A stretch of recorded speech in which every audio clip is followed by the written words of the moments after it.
Alhamdulillah, hamdan katsiran thayyiban mubarakan fih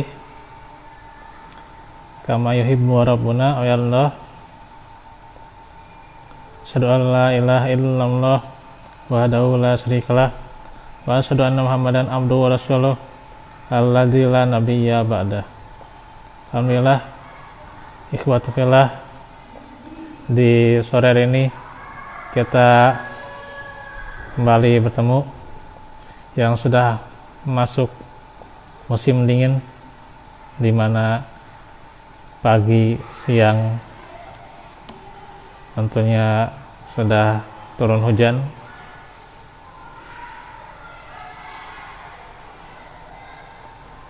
Tentu ini merupakan sebuah nikmat yang mungkin kita sudah menunggu, hanya hujan sekali-kalinya, dan sekarang hujan lebih lama gitu ya, gitu. Sampai tadi siang gitu ya. Untuk hal yang sangat wajib kita syukuri. Dan pula pada sore hari ini kita akan lanjut pembahasan dari kisah Nabi Adam. Tadinya tentang media taharoh paling Selasa depan ya, karena masih ada kendala ya.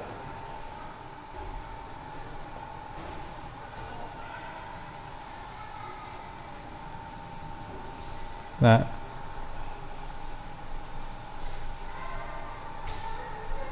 sekarang di kisah Nabi Adam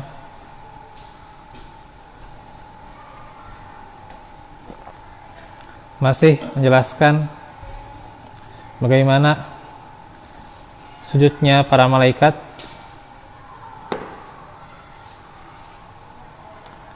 di ayat Al-Quran ya. Allah Ta'ala berfirman, A'udzubillahi minasyaitonir rajim. Ayat qulna lil malaikati isjudu li adama fasajadu illa iblis bahwa astakbar wa kana minal kafirin. Dan ingatlah ketika kami berfirman menyuruh kepada para malaikat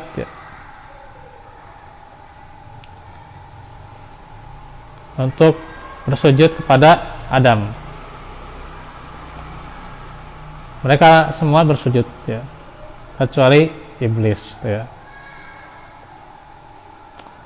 Dia aba, enggan, wastakbar, dan sombong. Wa kana minal kafirin, dan dia termasuk orang-orang yang kafir.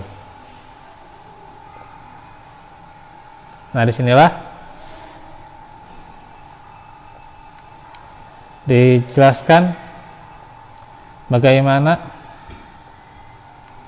Adam diberikan kehormatan yang Allah anugerahkan kepadanya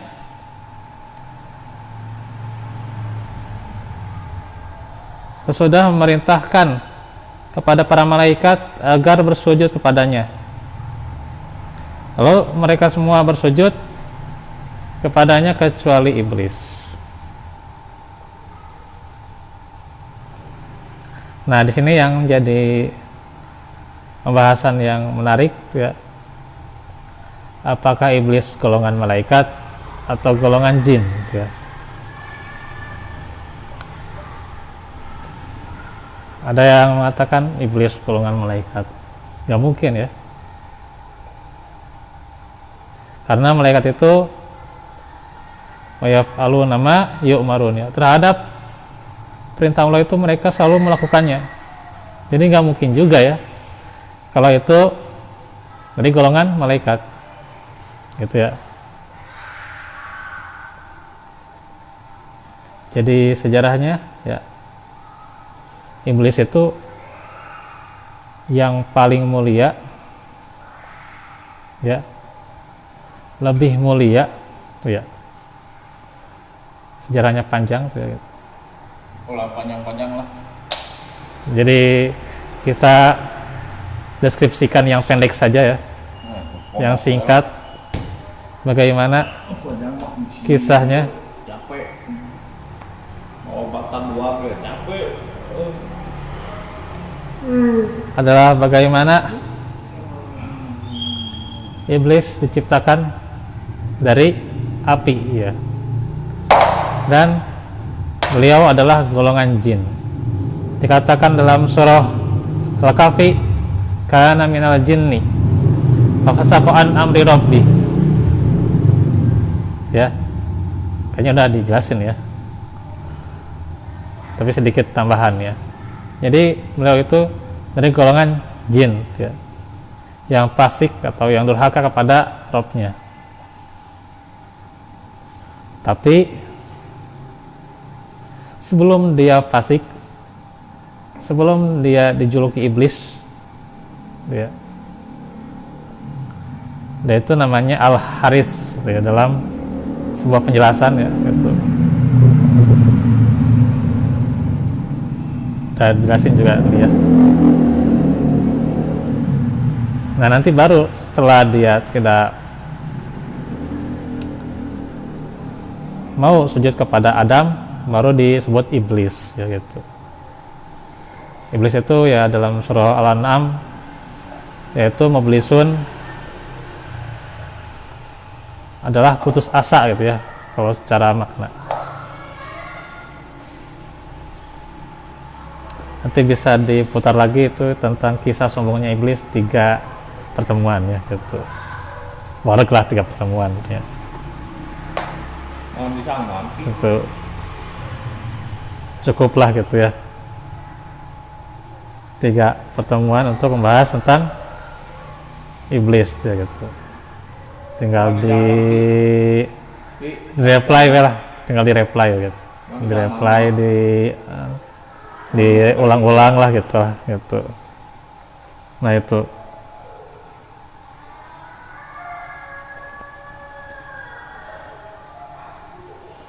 jadi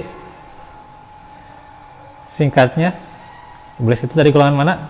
Jin ya gitu. golongan PKB. Jadi golongan jin PKB yang diciptakan dari api gitu ya gitu. ulang Gitu ya. Jadi itu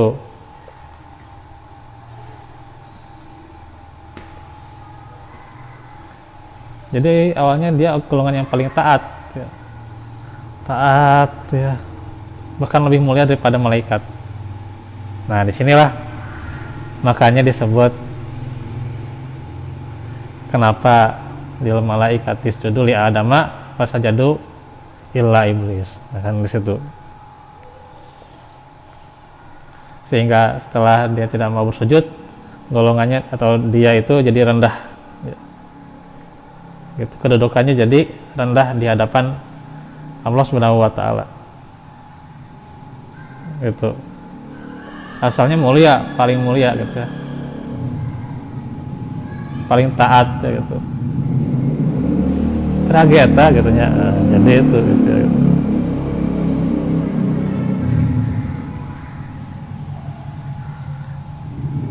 Nah itu ya. Tapi nanti kalau mau dijelasin apakah iblis beranak pinang atau bagaimana, kede lah. Pajang itu mah.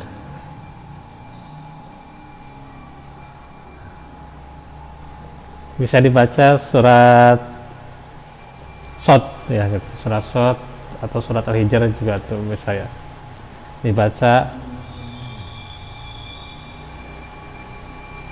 Itu hampir sama redaksinya dengan Al-Baqarah, cuman kan tuh apa ada penjelasan lebih rinci gitu ya gitu. Kalau Al-Baqarah cuman ini doang gitu ya gitu yang sama.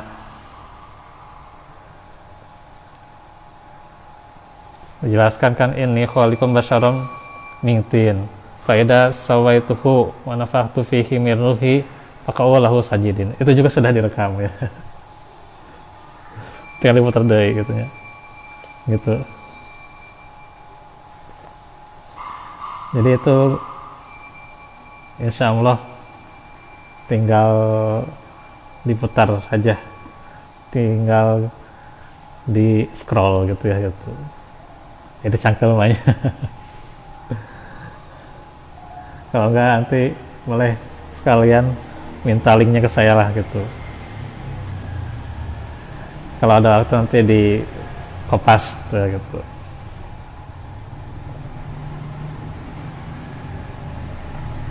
Jadi itu bagaimana kisahnya, kenapa disebut iblis ya. Maka yang benar iblis itu dari golongan jin ya gitu. Yang diciptakan oleh Allah dari api gitu ya.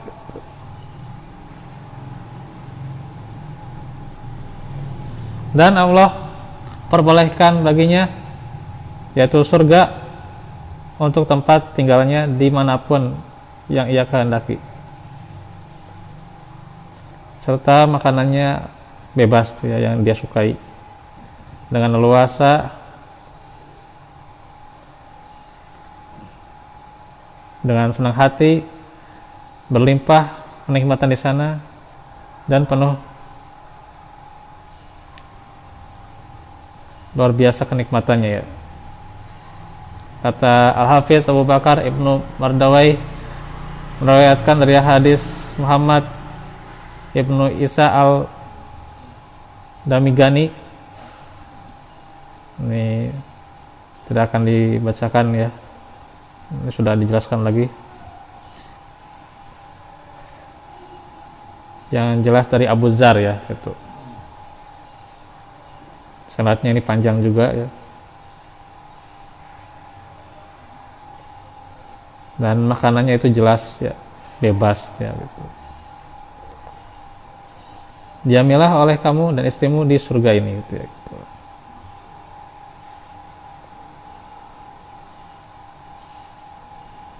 Surganya yang mana sudah dibahas juga ya. Ini surah murojaah ayamnya.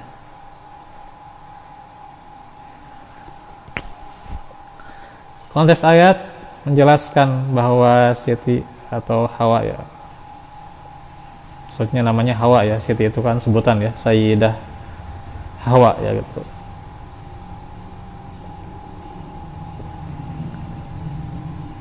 Jadi kalau dilihat dari ayat, Hawa itu diciptakan sebelum Adam memasuki surga ya. Itu dijelaskan oleh Muhammad bin Ishaq dalam keterangannya ya. Itu kalau dilihat dari ayat ya. Ketika Allah selesai dari urusannya mencela iblis, lalu Allah kembali kepada Adam yang telah dia ajari semua nama-nama itu. Itu Al-Baqarah 132 udah ya.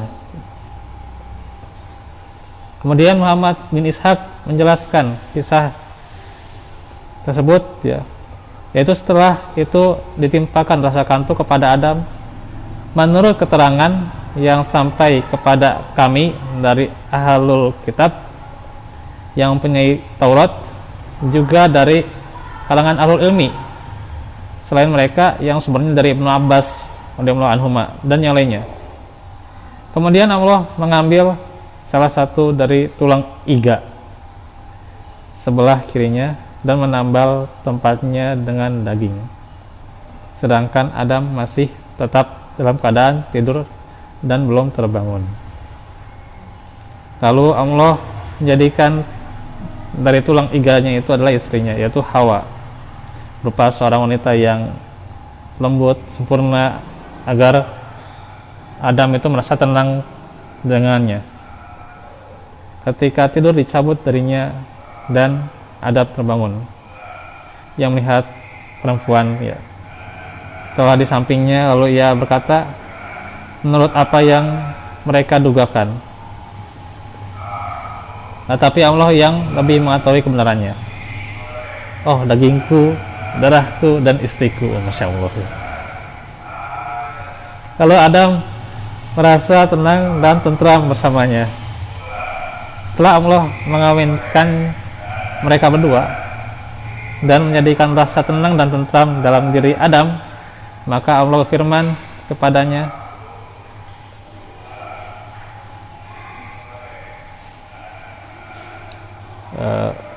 qulna bitu minha jami'a fa imma ya'tiyanakum minni huda faman tabi'a hudaya fala khaufun 'alaihim wa lahum yahzanun.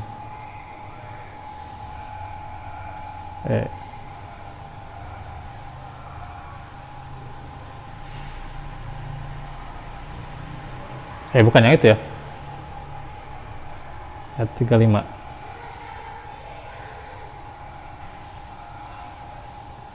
Wa qulna ya adamus kun anta wa zawjukal jannah wa kula minha ragadan haitsu syi'tuma wa la taqrabah hadhihi syajarah fatakuna minadh dhalimin. Ya udah, itu dibacakan juga ya. Wahai Adam, jamilah oleh kamu dan istrimu surga ini, dan makanlah makanannya yang banyak lagi baik di mana saja yang kamu sukai, dan janganlah kamu dekati pohon ini yang menyebabkan kamu termasuk orang-orang yang zalim. Sedangkan pendapat yang lain, penciptaan Hawa terjadi sesudah Adam masuk surga. Tadi Hawa diciptakan sebelum Nabi Adam. Yang pertama. Yang kedua, Hawa diciptakan setelah Adam masuk surga. Seperti yang dikatakan oleh As-Saddi dalam salah satu riwayatnya, yang diketengahkan oleh Abu Malik dan Abu Sholih, nanti bisa dibacalah ya. Yang jelas dari Ibnu Mas'ud dan sejumlah sahabat. Disebutkan setelah iblis diusir dari surga dan Adam ditempatkan di dalam surga, maka Adam berjalan di surga dengan sendirian, sepi. Karena nanti ada teman ya, yang membuat dia merasa tenang dan tentram. Kemudian Adam tidur, setelah terbangun ada seorang wanita yang sedang duduk. Allah ciptakan dari tulang iga Adam. Lalu Adam bertanya kepadanya, siapakah kamu ini? Hawa. Menjawab seorang wanita ya. Adam bertanya, mengapa engkau diciptakan? Hawa menjawab, agar kamu tenang dan tentram ya bersamaku. Masya Allah. Para malaikat bertanya kepada Adam seraya menguji ilmu Adam ya. Siapakah namanya wahai Adam? Adam menjawab, dia namanya Hawa. Mereka nanya lagi, mengapa namanya Hawa? Karena dia diciptakan dari sesuatu yang hidup. Allah firman, yaitu surat Al-Baqarah ayat 35. Sudah dibacakan. Hal ini merupakan pilihan dari Allah dan sengaja dijadikan sebagai ujian buat Adam. Itu ya.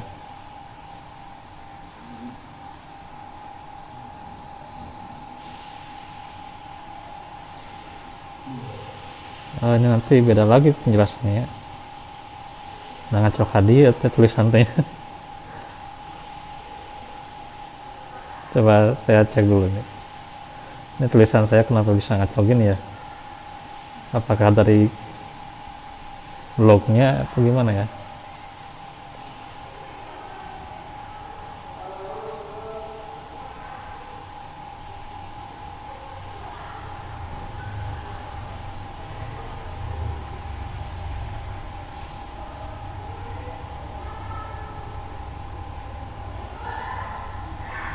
Bentar.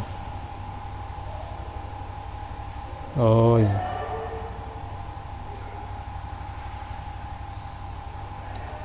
Oh iya, kan nyambung ya. Wala taqrabah hadhihi syajarah fatakuna minadh dhalimin. Nah, nanti itu udah jelaskan juga ya tentang pohon mana yang tidak boleh dimakan oleh Adam dan Hawa di surga. Udah gitu.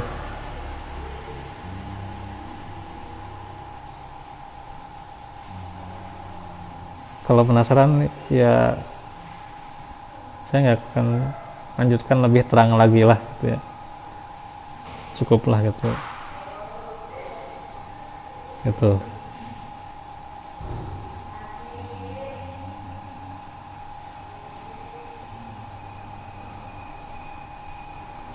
Ini yang ke-18.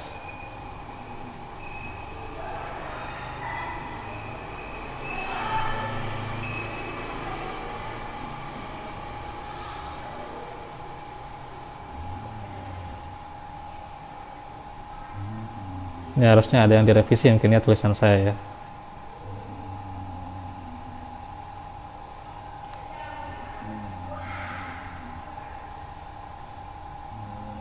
Hmm.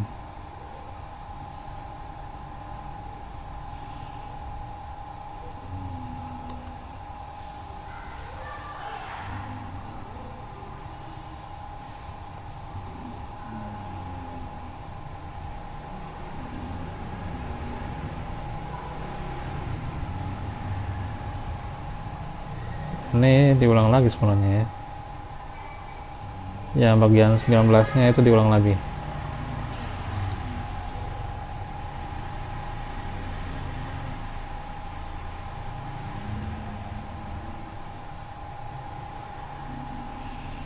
Jadi tinggal dibaca sebenarnya ya.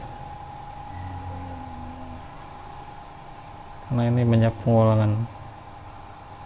Coba sekarang 20 ya.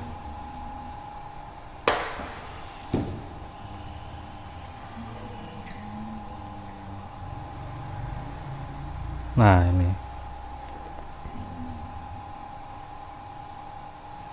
tentang peringatan kepada Adam dan Hawa.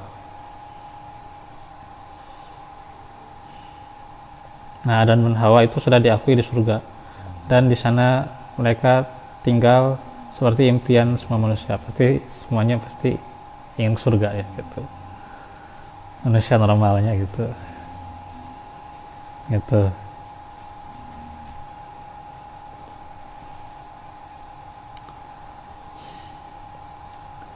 Kemudian Allah mengizinkan mereka untuk mendekati dan menikmati semua kecuali satu pohon.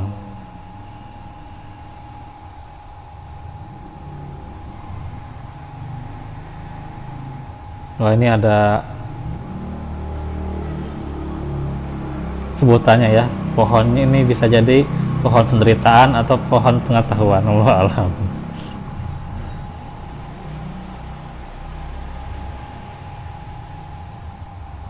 Sesungguhnya Allah telah melarang Adam dan istrinya untuk memakan buah dari suatu pohon di dalam surga, tapi bukan seluruh pohonnya, ya, seluruh pohon di surga, dan hanya satu pohon saja ya gitu.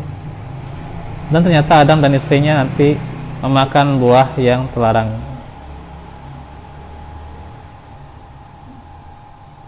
Dan sudah dijelaskan juga, jadi yang benar adalah pohon ini tidak diceritakan ya, karena kalau masih kita menyebutnya itu pohon huldi, nah itu sebenarnya cek-cek lagi lah gitu ya, itu dari mana ya. Yang dikatakan sajaratil huldi amulkil la yabla, itu yang mengatakannya itu ya, tentu ya Al-Quran pasti firman Allah jelas ya. Nah, cuman kan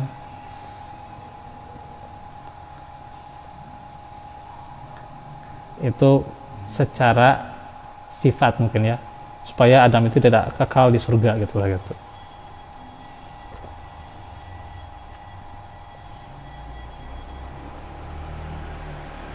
Atau ada yang mengatakan pula iblis kasih tahu ini namanya al-khuldi karena sifatnya bisa mengekalkan gitu ya gitu. Itu sifat ya gitu, jadi bukan nama gitu ya. Ya tong pahili ya, nama ya sifat ya gitu. Jadi kadang-kadang sifat dijadikan nama gitu ya, seperti Rokib Atid, padahal itu sifat ya, jadikan nama malaikat gitu. Itu pahili gitu ya. Jadi khuldi dijadikan nama surga, sebenarnya itu sifat gitu ya gitu ya. Nah itu oke. Dikit lagi ya. Jadi tidak ada dalil yang sahih yang disebutkan itu nama pohonnya apa ya gitu, karena Allah tidak menceritakan ya gitu ya. Nah, Allah melarang memakan pohon itu sebagai ujian atau karena hikmah yang kita tidak mengetahuinya. Nah, nanti di sini apa dijelaskan. lebih dalam ya. Baik.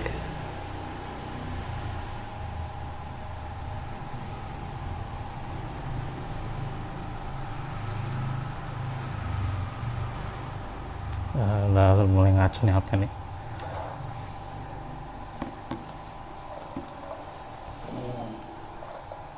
Paling segitu aja dulu ya yang bisa disampaikan. Mungkin ada tambahan, kemarin itu katanya tempatnya teuing udah 10 menit mah nyampaikan naon kalau saya. Naon 10 menit ya, kalau mau nyampaikannya palingan seayat 2 ayat sehadis katanya. Target itu cakap ngajelaskan lagi. Dijelaskan lagi tempatnya teuing katanya. Terus itu. Dan ini kan pengajian yang sifatnya juga lebih formal gitu ya. Berapa pengajian 10 menit. Ya setengah jam lah, 20 menit lah gitu. Gitu. Ya. Nah, kalau ada kritikan seperti ya lebih supaya kita lebih bagus lagi hafalannya, itu bagus tuh ya. Nah itu ya. Itu kritikan yang membangun ya gitu. Ya. Dan memang bagusnya betul ya, membaca itu karya sendiri ya. Kayak saya kan jelaskan karya sendiri gitu ya, bukan karya orang lain ya. Gitu. Dan ya kalau dibaca ya silahkan aja dibaca gitu. Karena kan karya sendiri. Soalnya kalau karya orang lain ternyata isi copyright ya gitu ya. Bagus tuh ya, kritikan yang masuk gitu ya gitu. Nah segitu aja dulu ya. Insyaallah besok kita jelaskan kalau Kemenkom besok itu tentang apa ya, tentang doa-doa ya. Rabbana atina bil rahmah wa hayyi lana min amrina rasyada. Subhanaka Allahumma wa bihamdika asyhadu an la ilaha illa anta astaghfiruka wa atubu ilaik. Alhamdulillahirabbil alamin. Assalamualaikum warahmatullahi wabarakatuh.